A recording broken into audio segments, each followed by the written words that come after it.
네, 오늘은 옥중서신과 목회서신을 살펴보려고 합니다. 에베소서, 빌립보서, 골로새서, 빌레몬서, 디모데 전후서, 디도서 이렇게 총 7권을 저희들이 함께 좀 살펴보도록 하겠습니다.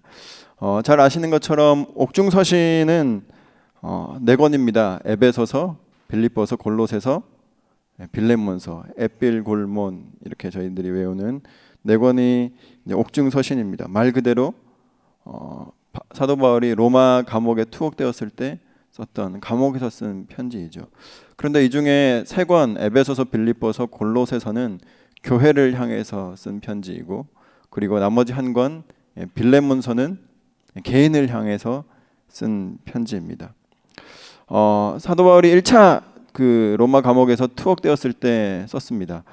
우리가 잘 아는 사도행전 28장 제일 끝에 가면은 사도 바울이 로마에 가서 이제 그 가택 구금되는 장면이 나와요. 바로 그 시기입니다.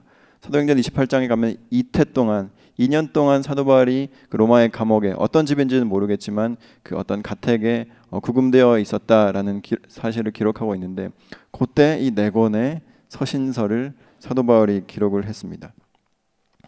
제가 1차 투옥이라고 말씀드렸는데, 그러면 2차 투옥도 있겠죠. 사도 바울이 2년 동안 투옥된 다음에 풀려났어요. 풀려나서 한 4, 5년 정도 다시 한번 전도 여행을 합니다. 지도를 보시면 이게 사도 바울의 마지막 로마행 여정이고요. 로마에 가서 이태를 머무른 다음에 다시 풀려나서 한 4, 5년 정도의 시간 동안 다시 전도 여행을 시작해요. 성경에 나와 있지 않지만 제 4차 전도 여행은 초대 교회나 초기 기독교 문서에 여러 가지 기록들 남아 있습니다. 그때 사도 바울이 어디를 갔냐면, 로마에서부터 그렇게 본인이 가고 싶어 했던 스페인 서바나, 사도 바울은 서바나가 땅끝이라고 생각했거든요. 그래서 드디어 스페인을 가서 복음을 전하고, 지중해 또 북쪽을 따라서 쭉 항해를 하면서 복음을 전파하는 일을 합니다. 그때 어디를 거쳐가냐면 그레데라는 섬을 지나가요. 그레데라는 섬을 지나가면서 거기에 누구를 남겨두냐면 디도를 남깁니다. 디도를 거기다 남겨두고 이제 또 디모데와 함께 다시 배를 타고 이제 소아시아 남쪽 지방으로 올라가죠. 거기 에베소에 가서 거기다가 또 누구를 남기냐면 디모데를 에베소에다 남기는 거예요. 그리고 나서 에베소나 아니면 그 위쪽 지방으로 가면서 그레데에 있는 디도를 향해서 쓴 편지가 바로 디도서인 겁니다. 그리고 이제 거기서 또 전도여행을 하면서 복음을 전파하다가 이제 또 로마로 다시 들어가요. 그리고 로마에서 또 한 번 체포가 됩니다. 그리고 감옥에 갇히는 거죠. 그래서 사도 바울은 그때 이제 감옥에 갇힌 다음에 순교하는데, 마지막 감옥에 갇혔을 때 2차 투옥 당시에 사도 바울이 마지막으로 썼던 편지가 디모데 후서입니다. 디모데 전서는 이제 에베소에 디모데를 두고 마게도냐 지역으로 가면서 에베소에 있는 디모데에게 쓴 편지가 디모데 전서고, 이제 로마에 가서 마지막으로 투옥되었을 때 이제 자기의 마지막 임종을 느끼면서 이제 내가 죽을 때가 되었구나, 하나님 나를 부르실 때가 되었구나라는 것을 느끼면서 마지막으로 그 인생의 마지막 썼던 편지가 디모데 후서예요. 그래서 저희들은 오늘 그렇게 옥중서신 1차 투옥 당시에 썼던 옥중서신과 그 다음에 풀려나서 썼던 2권의 서신 디모데 전서와 디도서, 그리고 마지막 사도 바울의 서신서인 디모데 후서를 함께 살펴보도록 하겠습니다.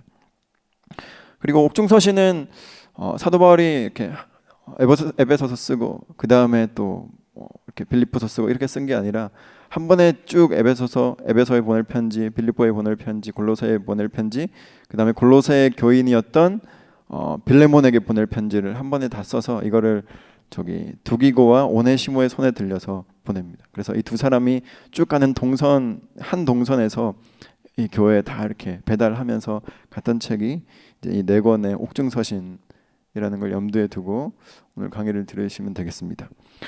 첫 번째 에베소서입니다. 에베소서는 당연히 수신인이 에베소에 있는 성도들입니다. 에베소는 사도행전 17장에 가면 사도 바울이 그 에베소라는 그 에베소라는 저기 지역에 갔을 때 유명한 사건이 있죠. 그 은장색이었던 데메드리오가 사람들을 막 부추겨가지고 사도 바울이 복음을 전파하니까 자기들의 먹고 사는 그 생업인 그 에베소의 아데미 그 신상을 깎아 만드는 일이 안 되니까 분란을 일으켜서 에베소에서 사도 바울을 쫓아낸 그런 사건이 있는 그런 곳이 에베소 교회입니다. 기록 목적은 뭐였냐면 에베소 교회 연합이었어요. 에베소 교회는 신앙 색깔이, 신앙 배경이 완전히 달랐던 그 이방인들과 그다음에 유대인 출신의 그리스도인들이 섞여서 신앙생활을 했던 곳입니다. 늘 교회는 사실 이 문제 때문에 많은, 오늘날 현대 교회들도 이 문제로 많은 어려움을 겪고 있는 것 같아요. 항상 교회에 보면 뭐 저희들이 통독반에 들어가나 어느 공동체에 들어가나 항상 나와 신앙 배경이 다른 사람들을 만나잖아요. 예. 어떤 사람들은 기도할 때 크게 막 방언으로 기도해야 기도한 것 같고, 어떤 사람들은 그냥 좀 조용히 기도하고 싶고, 네, 항상 그런 사람들이 함께 모여서 신앙생활을 하다 보니까 서로가 잘 안 맞는 겁니다.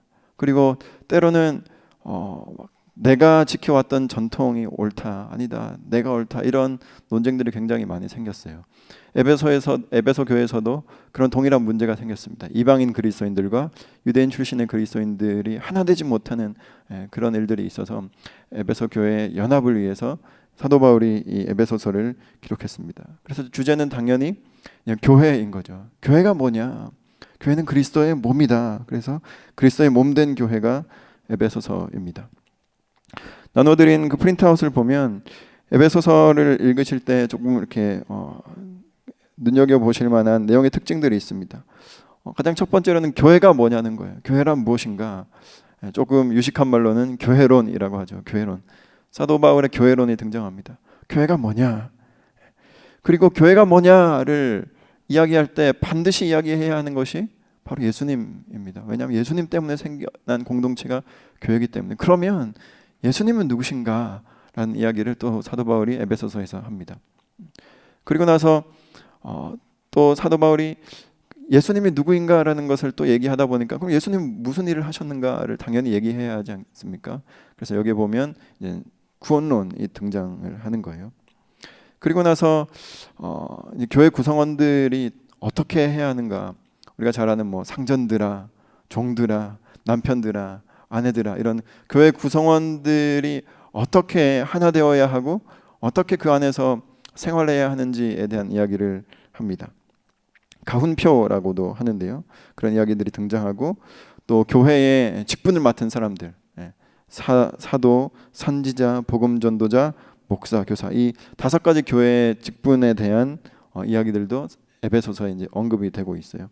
그리고 마지막으로 저희들이 잘 아는 하나님의 전신갑주, 그 마지막 때를 살아가는 우리 그리스도인들, 예수 그리스도를 기다리며 이 땅을 어떻게 살아가야 할 것인가라는 그 삶에 대한 이야기를 하면서 우리가 하나님의 전신갑주를 취해야 합니다라는 이야기를 하면서 에베소서를 마치는 것이죠. 그래서 구조와 내용을 좀 함께 보시면서 에베소서를 잠깐 펼쳐보겠습니다. 그래서 구절구절 몇 군데 포인트들만 함께 살펴보면서 에베소서를 쭉 훑어보도록 하겠습니다. 네, 1장인데 에베소서는 1장부터 3장까지가 교리에 관한 내용이에요. 교회가 무엇인가? 교회론. 예수님은 누구신가? 기독론이라고 하죠. 그리고 구원이 무엇인가? 구원론. 이런 교리에 대한 이야기들을 쭉 합니다. 그리고 나서 그렇다면 그것을 우리가 믿는, 받아들이는 우리가 어떻게 살아가야 하는가라는 그리스도인들의 생활에 대한 이야기를 그 뒷부분에서 해요. 사실 사도 바울의 서신서에 굉장히 많이 나타나는 반복적인 구조입니다. 바울이 우리가 믿으면 됩니다, 이것만 이야기하는 사도가 아니었습니다. 항상 앞에는 교리를 굉장히 강조해서 우리가 믿는 그 믿음의 내용이 어떠해야 하는가를 굉장히 체계적으로 잘 설명을 하지만 그것으로 마치는 것이 아니라 항상 바울은 편지 뒤쪽에 가면 그렇다면 그것을 믿는 우리가 어떻게 살아내야 하는가를 또 설명하는 것이죠. 그래서 에베소서는 크게 1장부터 3장까지가 교리, 그리고 그 다음부터는 어떻게 우리가 살아야 하는가, 삶에 대한 이야기를 하고 있습니다. 그래서 1장부터 3장까지 구원론, 기독론, 이런 교회론 이야기를 하고 있는 것이죠. 그래서 1장 22절, 23절 함께 보시겠습니까? 1장 22절, 23절입니다. 또 만물을 그의 발 아래 복종하게 하시고 그를 만물 위에 교회의 머리로 삼으셨느니라. 예수님이 바로 교회의 머리다. 교회의 머리는 어떤 사람도 아니라 예수 그리스도다라는 얘기를 하는 것이죠. 그러면서 교회란 무엇인가라는 아주 유명한 정의를 에베소서 1장 23절에서 이야기합니다. 앱 1, 2, 3 이렇게 외우시면 좋습니다. 하나, 둘, 셋. 교회에 대한 1, 2, 3 모든 것, 시작, 기초, 베이직을 이 한 구절에 담고 있는 것이죠. 교회란 무엇인가? 우리 함께 읽어볼까요? 23절입니다. 시작.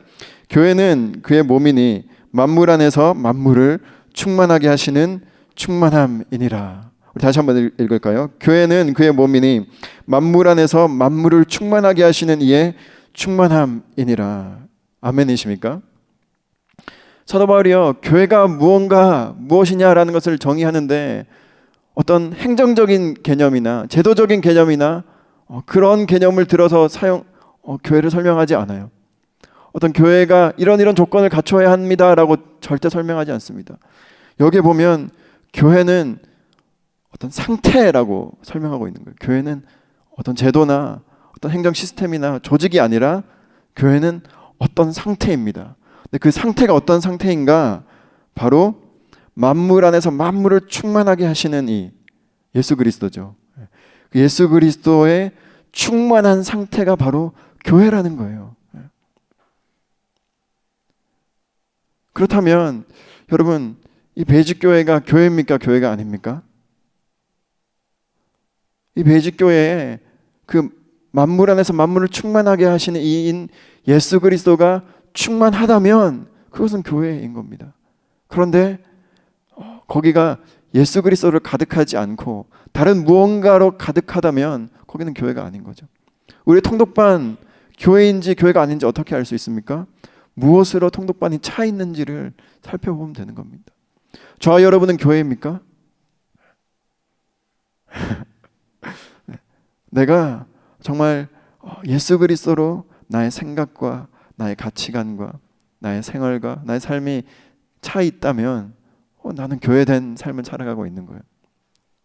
그러나 내가 아무리 열심히 수요 강좌도 듣고 아침 예배도 나가고 열심히 성경도 읽고 하지만 내 생각과 내 어떤 사고와 어떤 프레임이 여전히 예수 그리스도로 차 있지 않으면, 그의 충만함으로 차 있지 않으면 나는 여전히 교회가 아닌 겁니다.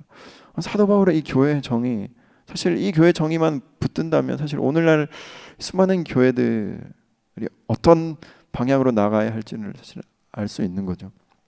교회는 상태이다. 어떤 상태이다. 그 상태는 바로 예수 그리스도가 충만한 상태가 바로 교회이다라고 사도 바울은 에베소서 1장에서 딱 그것을 이야기하면서 시작하는 거예요. 그래서 2장으로 넘어가면 예수님은 그럼 누구신가?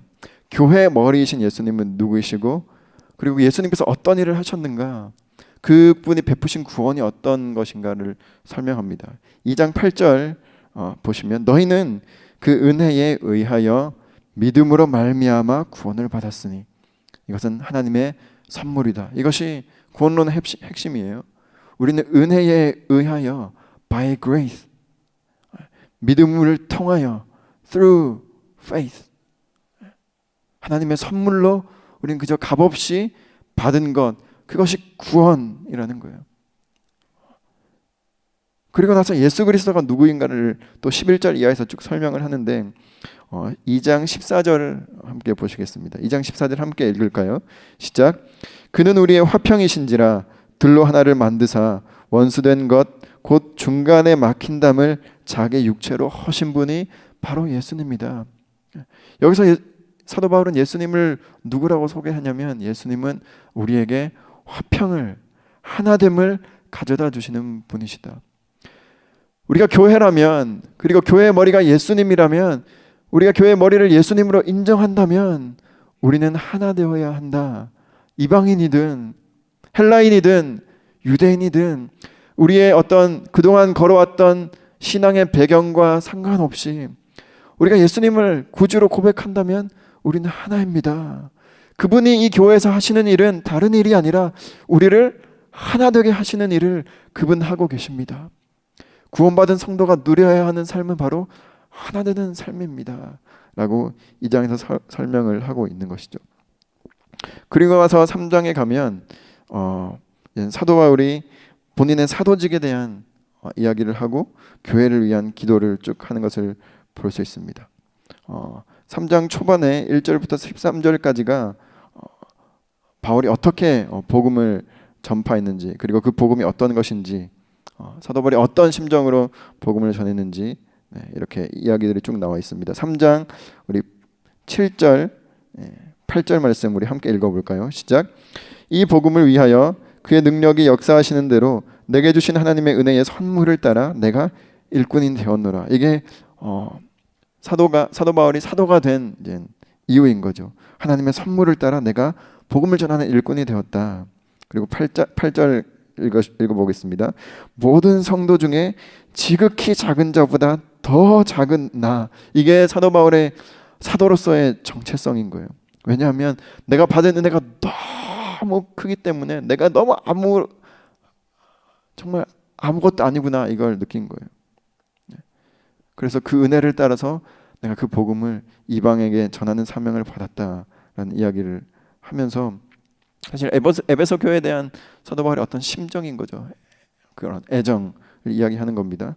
그리고 나서 14절 이하에 보면 사도 바울이 기도하는 부분들이 쭉 나옵니다. 내가 에베소 교회를 위해서 이렇게 기도한다. 우리 18절 19절 두 절만 한번 읽어보겠습니다. 18, 19입니다. 시작. 능히 모든 성도와 함께 지식에 넘치는 그리스도의 사랑을 너희가 알고 그 너비와 길이와 높이와 깊이가 어떠함을 깨달아 하나님의 모든 충만하신 것으로 너희에게 충만하시기를 구하노라. 한 문장으로 요약하면 너희가 그리스도로 충만한 사람이 되기를 원한다. 이건 너희가 교회가 되기를 원한다.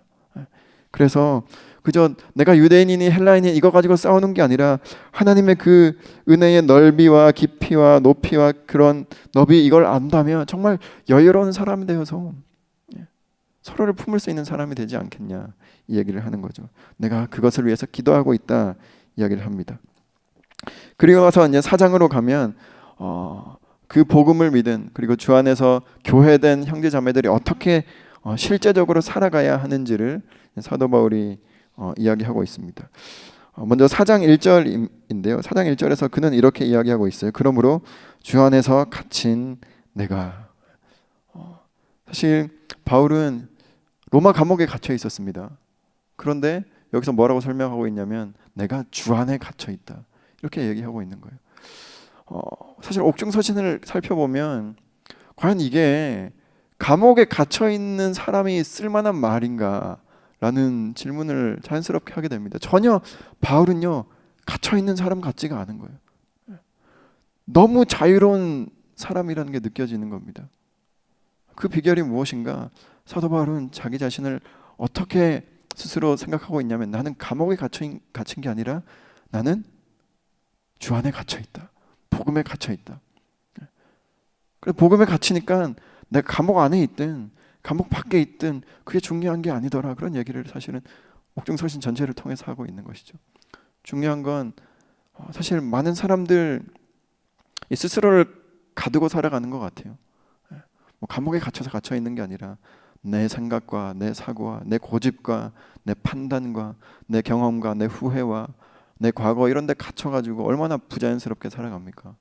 그런데 사도 바울이 이렇게 얘기하는 겁니다. 나는 감옥에 갇혀 있었지만 이렇게 자유로운 건, 내가 담대한 건, 이렇게 기쁨이 넘치는 건 바로 내가 주 안에 갇혀 있음을 느끼기 때문입니다.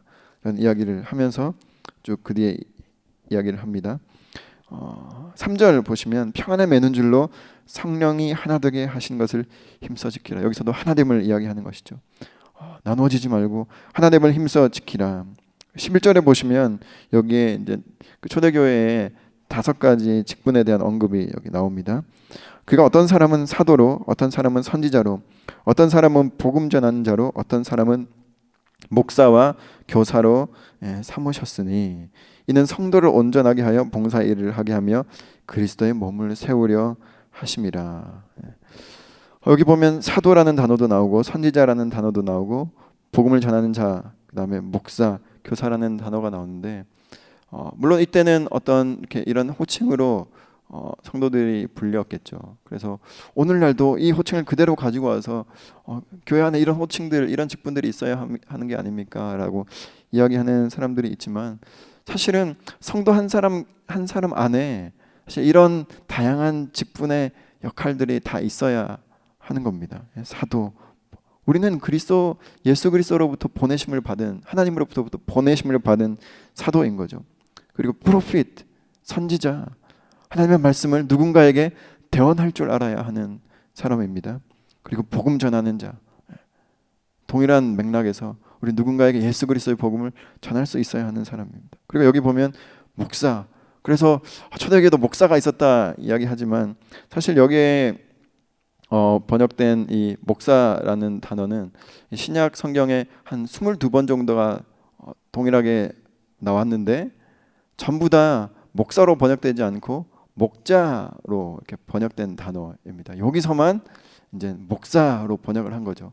아마 이 개역 한글 성경을 번역하면서 아무래도 에베소서가 교회론에 대한 편지이다 보니까 여기서 이제 번역가의 어떤 이렇게 뭔가 들어갔다고 볼 수 있는 거죠. 그래서 사실은 목자인 겁니다.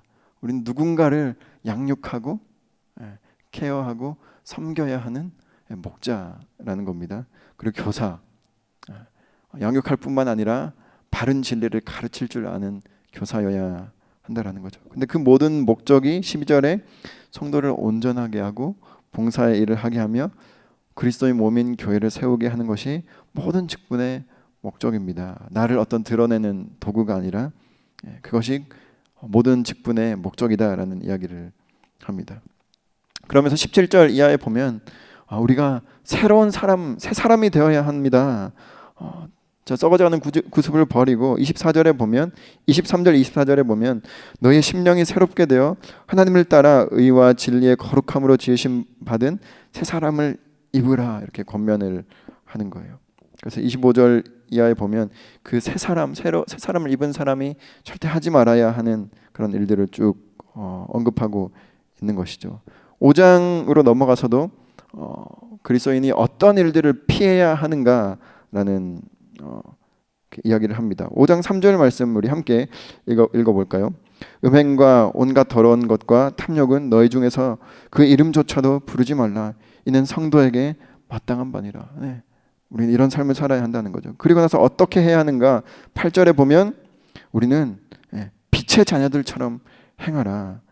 그것이 어떤 삶인가? 9절에 빛의 열매는 바로 착함과 의로움과 진실함에 있다 얘기를 합니다.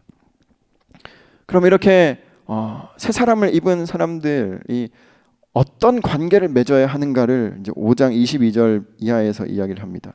우리가 잘 아는 가훈표라고 하는 내용이 등장하는데요. 거기 보면 22절 아래 보면 22절에는 아내들이요, 25절에는 남편들아, 그리고 6장 1절에 보면 자녀들아, 6장 5절에 종들아, 6장 9절에 상전들아 하면서 우리가 교회 안에서 그리스도로 인하여서 우리가 새로운 피조물이 되었으면 어떻게 관계를 맺어가야 하는지를 쭉 설명하고 있는 거죠.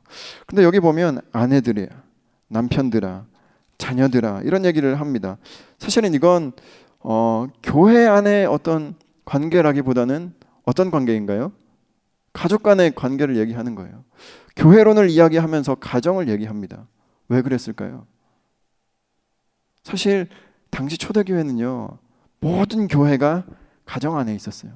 가정으로 이루어진 교회가, 가정 안에서 시작된 교회가 바로 초대교회였습니다. 사실 그게 교회의 시작이고 본질이고 기본입니다. 그래서 모든 교회는 가정 같아야 하고 모든 가정은 교회 같아야 하는 게 사실 에베소서가 우리에게 가르쳐주고 있는 교훈입니다. 그래서 아내들아 남편을 어떻게 대하라, 남편들아 아내를 어떻게 대하라, 자녀들은 부모를 어떻게 대하라 이렇게 얘기하면서 그 당시에 가정에는 그 종들도 있었고 또 상전들도 있었기 때문에 그럼 종들은, 상전들은 단순히 세상의 갑과 을의 그런 그 관계가 아니라 새로운 관계를 맺을 것을 이야기하고 있는 거죠. 그리고 나서 6장 10절 이하에 보면 마지막으로 우리가 이 예수 그리스도를 기다리는 사람들로 특히 그 에베소라는 동네, 큰 아데미 신전이 있고 많은 사람들이 그것을 숭배하는 그 에베소라는 동네에서 어떤 삶을 살아야 하는지를 하나님의 전신갑주 이야기를 하는 거죠. 우리의 씨름 6장 12절입니다. 우리의 씨름은 바로 혈과 육을 상대하는 게 아니다. 통치자들과 권세들과 이 어둠의 세상 주관자들과 하늘에 있는 악의 영들을 상대함이라. 여러분 이렇게 하는 겁니다. 우리는 선한 싸움을 싸워야 합니다. 믿음의 싸움을 싸워야 합니다. 그런데 싸움의 대상을 잘 구별하십시오. 여러분이 싸워야 하는 건 옆에 있는 지체들이랑 네가 헬라인이냐 유대인이냐, 기도는 이렇게 해야 되는 거냐 저렇게 해야 되는 거냐, 할례를 해야 되는 거냐 말아야 되는, 이거 가지고 싸울 게 아니라 우리가 지금 싸워야 할 것은 혈과 육에 관한 것이 아니라 통치자들과 권세자들과 세상의 어둠의 주관자들, 공중권세 잡은 자들과 함께 싸워야 하는 게 우리의 그리스도인들의 마땅히 살아야 할 그 본분입니다라고 이야기하는 거죠. 싸움의 대상을 잘 분별하라. 그리고 싸움의 도구가 어떤 것이 있는가, 우리가 잘 아는 13절부터 17절까지의 말씀 우리 한번 같이 읽어볼까요? 시작. 그러므로 하나님의 전신갑주를 취하라. 이는 악한 날에 너희가 능히 대적하고 모든 일을 행한 후에 서기 위함이라. 그런즉 서서 진리로 너희 허리띠를 띠고 의의 호신경을 붙이고 평안의 복음이 준비한 것으로 신을 신고 모든 것 위에 믿음의 방패를 가지고 이로써 능히 악한 자의 모든 불화살을 소멸하고 구원의 투구와 성령의 검 곧 하나님의 말씀을 가지라. 여러분 이런 전신갑주 아이템, 머스트헤브 아이템 여러분에게는 있습니까?